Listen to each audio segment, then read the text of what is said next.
Првото добро утро во денешното понеделнично издание на Сакам Македонија за доктор Стојан Велковски од ИГАП институтот. Добро дојдовте. Добро утро и добро време. Денеска зборуваме на тема космопатологија и на самиот почеток како наједноставно да го разбереме значењето на овој термин. Значи самата терминологија космопатологија или како научна област од која веќе се изучува представува е составена од два збора, тоа е космос и патологија. Што значи универзумот, космосот и аномалиите кои доаѓаат до земјината топка кои влијаат. Патолошките влијанија. Од тука самото име космопатологија, како што е геопатологија или некои други патолошки појави или науки кои се изучуваат. На какви космички зрачења сме изложени, како тие влијаат врз луѓето, врз растенијата, врз животните, какви промени може да ги забележиме, а се резултат на космичките зрачења не сме свесни дека е така?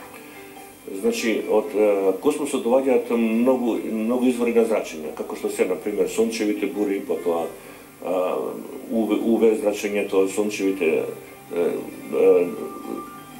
други зрачења кои доаѓаат и така натаму, меѓутоа поврзани се исто така со зрачењата кои доаѓаат од другите созвездија, од другите планети кои се вкрстуваат и кои се насочуваат и кои формираат своји електромагнетни енергетски појави врз земјата.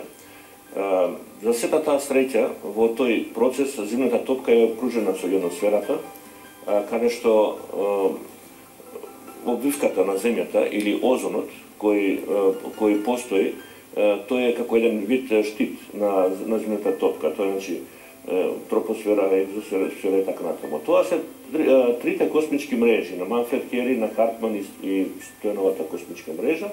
Меѓутоа едната од тие мрежи, тоа е третата космичка мрежа, има интересна појава каде што таа мрежа е проводник.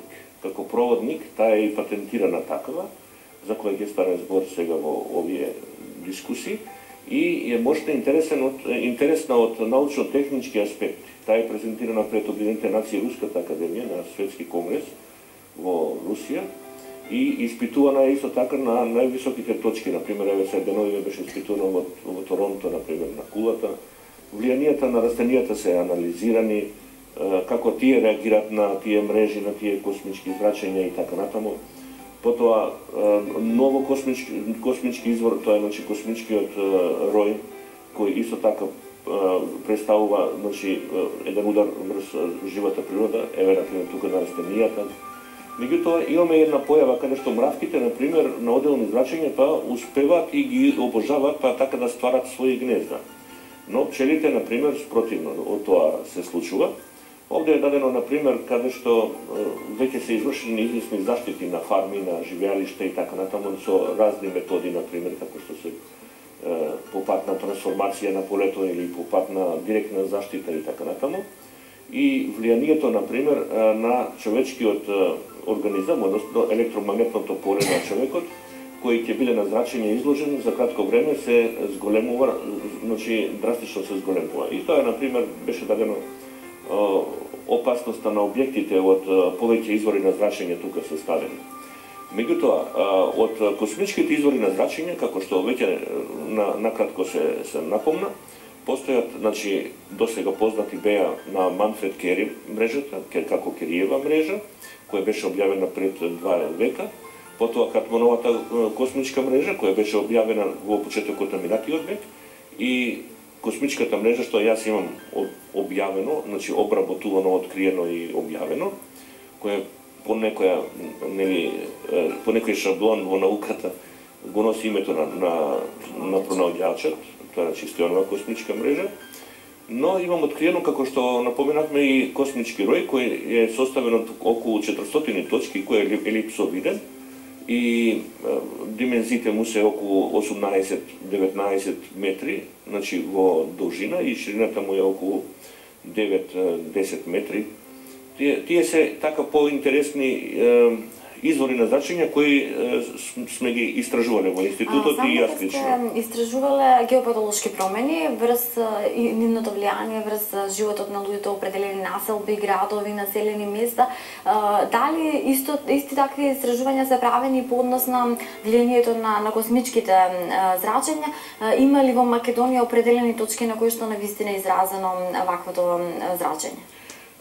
Имаме многу мощне голем број на истражувачки проекти направени токму во тоа поле. Интересно е што, например, правени се истражувања, например, на космичките извори на зрачење, на локација каде што треба да се изградат повеќе објекти, значи повеќе катници, така речено, а потоа по изградбата на тие повеќе катници, после 5 или 10 години, повторно е правено мерењето, каде што имаме добиено резултати на зголеменост на космичките влијанија во просторот.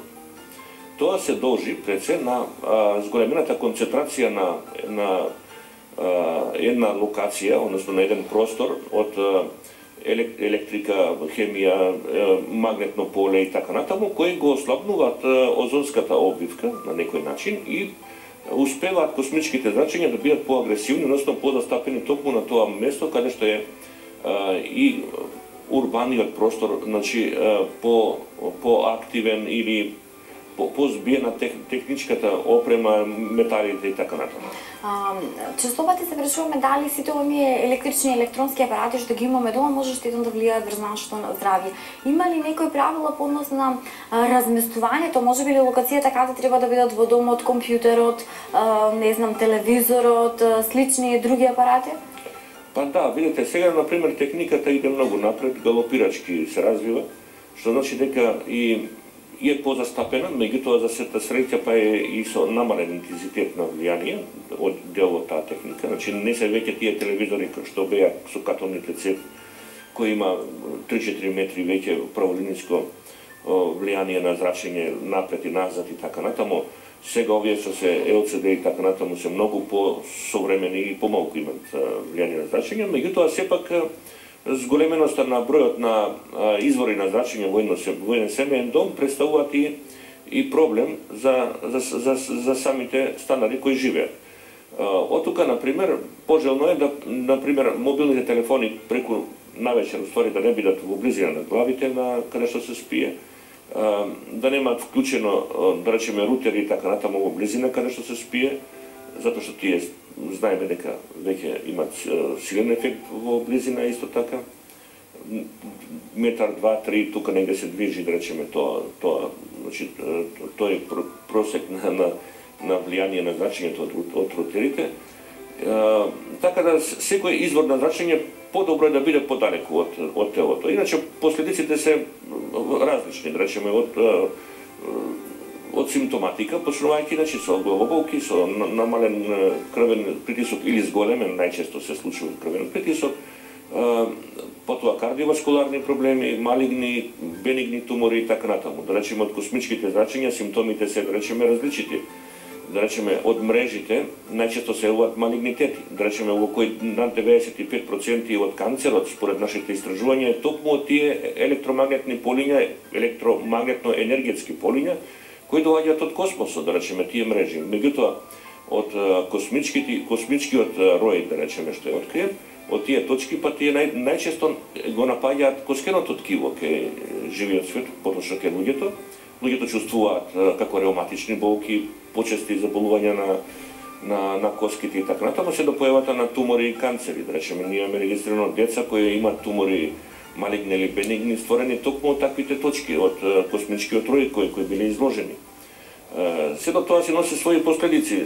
Информацијата за јавноста е еден голем плюс, затоа што симптомите, како што се поспаност наутро, со станување со почести главоболки, повишен крвен притисок, известни заболувања по телото, например, чувство на болки и така натаму, тие се симптомите на изложеност на електромагнетните зрачења, од кои може да бидат или космички, или геопатогени, или во комбинација и технички, геопатогени и космички, И од тоа ќе зависи нашиот опстанок. Ги споменате мобилните телефони, нешто што особено ги загрижува луѓето се влијанието на зрачењето од оние предаватели или антени на мобилните оператори кои што се поставуваат во самите населени места. Оправдан ли е таквиот страв? Па видите, до негде оправдан е, затоа што секој атак врз животната средина по пат на електромагнетни полиња нормално е дека е загрозување на и опстанокот на одделен дел од живиот свет, вклучувајќи го и човекот. Претходната година на еден меѓународен научен конгрес, баш мислам точно таа тема ја обработував и ја презентирав, како предавателите од мобилната телефонија може да влијаат врз животната средина. Таму се презентирав точно еден можна интересен проект за присутните кои беа таму, а тоа беше како една антена на еден објект може да влие иако немаме резултати од мерењата дека присуството зголемено. Значи, антените се поставаат насекаде, буквално насекаде, и на пониски објекти и така натаму, иако знаеме дека од технички аспект тие фронтално имате влијание во просторот.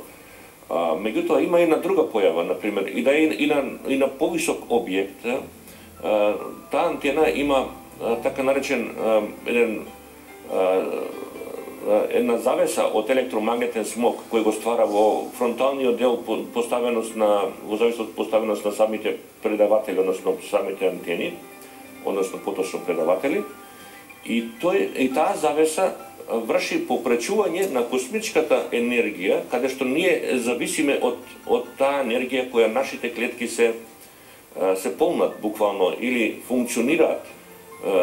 Нашите клетки црпејќи енергија од космичката енергија и истовремено од геомагнетното поле. Значи таа размена на космичка и геомагнетно поле се пореметува тука, значи поради таа мрежа што се поставува или така наречена завеса што е поставена или створена од тие предаватели, и ние чувствуваме, да речеме, еден проблем.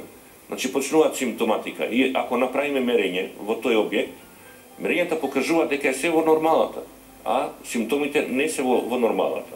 Што значи сепак тоа е од недостаток на таа енергија, космичка енергија, која е и то како двигател на нашата клетка. Времето ни одминува, секогаш се интересни разговорите што ги водиме. Јас ви благодарам што утре бевте дел од Ја сакам Македонија и што ни информиравте за сите овие и ваши истражувања, меѓутоа и она на што работи светот во науката во доменот на зрачењата. Благодарам уште еднаш. Благодарам.